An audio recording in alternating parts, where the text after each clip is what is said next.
નમસ્કાર દર્શક મિત્રો, તમે જોઈ રહ્યા છો જીએનડી ન્યૂઝ અને હું છું ધ્રુતિ પરમાર।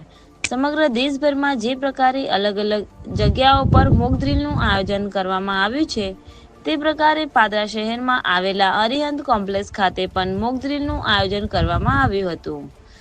સરકાર દ્વારા કોઈપણ પરિસ્થિતિ પહોંચી વળવા સમગ્ર તૈયારીઓ હાથ ધરવામાં આવી છે અને તેનું રિહર્સલ કરવા આજે તંત્ર દ્વારા મોક ડ્રીલનું આયોજન કરવામાં આવ્યું હતું, જેમાં પાદરાના અરિહંત કોમ્પ્લેક્સ પાસે સાંજે 7 કલાકે સમગ્રનું આયોજન કરવામાં આવ્યું હતું। સરકારની અલગ અલગ એજન્સીઓ આ મોક ડ્રીલમાં ઉપસ્થિત રહી પોતાની કામગીરી બતાવી હતી, જેમાં આરોગ્ય વિભાગના 45 કર્મચારી, ફાયર બ્રિગેડના 33 કર્મચારી, મામલતદાર કચેરીના 18 કર્મચારી, પોલીસ વિભાગના 22 કર્મચારી, 4 ફાયર બ્રિગેડના ટેન્ડરો, 7 જેટલી એમ્બ્યુલન્સ સહિતના કાફલા સાથે આ સમગ્ર મોક ડ્રીલનું આયોજન કરવામાં આવ્યું હતું।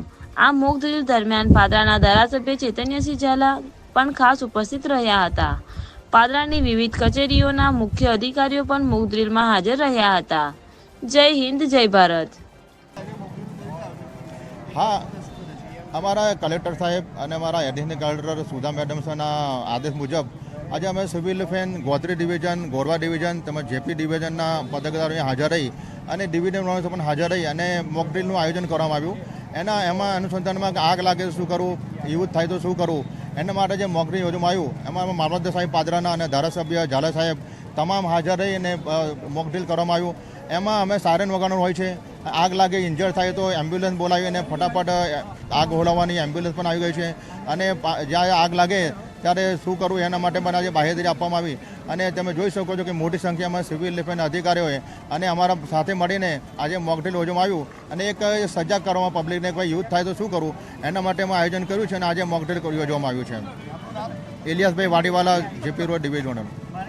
કોઈપણ ઇમરજન્સી પરિસ્થિતિમાં નાગરિકોની સુરક્ષાને પહોંચી વળવા માટે સરકારી તંત્ર દ્વારા આજ રોજ પાદરાના અરિહંત કોમ્પ્લેક્સ ખાતે મોક ડ્રીલ યોજવામાં આવ્યું હતું, જેમાં અરિહંત કોમ્પ્લેક્સમાં આગ લાગી હોય અને ત્યાં કેટલાક લોકોને રેસ્ક્યુ કરવામાં આવ્યા છે। આ પ્રકારનું મોક ડ્રીલ યોજવામાં આવ્યું હતું, જેમાં ઈજાગ્રસ્તોને સરકારી દવાખાને તાત્કાલિક પહોંચાડવામાં આવ્યા છે અને સરકારી તંત્રની સૂઝબૂઝની પણ પરીક્ષા થઈ છે।